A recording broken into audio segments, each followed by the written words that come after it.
আসসালামু আলাইকুম। আজকে একটি অঙ্ক জানবো যে একটি দ্রব্য 25 টাকা দিয়ে ক্রয় করে 30 টাকায় বিক্রয় করলে শতকরা কত লাভ হবে। ঠিক আছে, আপনারা দেখেন এখানে কয় দেওয়া আছে 20%, হয়ে দেওয়া আছে আপনার 15% এবং গয়ে দেওয়া আছে আপনার 10%। ঠিক আছে, আর ঘয়ে দেওয়া আছে আপনার 5%। ঠিক আছে, তো আমরা কিন্তু শর্ট টাইমও দিয়ে করতে পারবো। ঠিক আছে, তাহলে সলিউশন দেখেন, যে সমাধান দেখেন,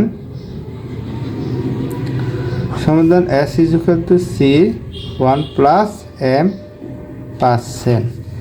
আমরা কি এখানে S হচ্ছে কি বিক্রয় মূল্য, আর C হচ্ছে কি আপনার ক্রয় মূল্য। ঠিক আছে, আর M তো আপনার জানি যে লাভ।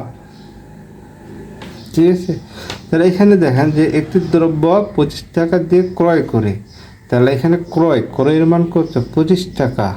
ঠিক আছে, ক্রয় করে 30 টাকা বিক্রয় করলো, তাহলে 30 হচ্ছে 30 টাকা। ঠিক আছে, আর M তো আমরা জানি লাভ।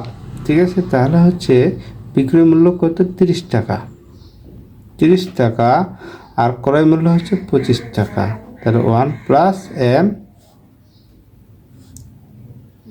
+ m%। ঠিক আছে, তাহলে দেখেন আপনারা যে 30/25 টাকা = 1 + m%। ঠিক আছে, m%, তাহলে 30/25 - 1 = m%। ঠিক আছে, তাহলে হচ্ছে 30 - 25/25 = m/100। ঠিক আছে, তাহলে হচ্ছে 5/25, তাহলে হচ্ছে m/100। ঠিক আছে, m/100। তাহলে এবার আপনারা দেখেন যে m হচ্ছে 5/25 × 100, তাহলে 25 × 4 কত, 25 × 4 100, 25 × 100 হলে m হচ্ছে 20%। ঠিক আছে, m হচ্ছে 20%। তাহলে এই যে 20% হলো কি এই গণিতের উত্তর হোক। ঠিক আছে,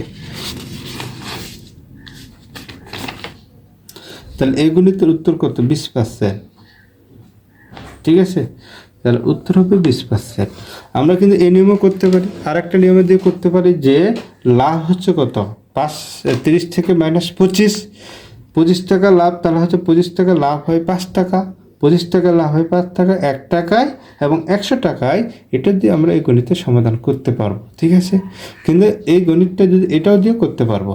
ঠিক আছে, আপনার যার যেটা পছন্দ। ঠিক আছে, ধন্যবাদ আপনাদের।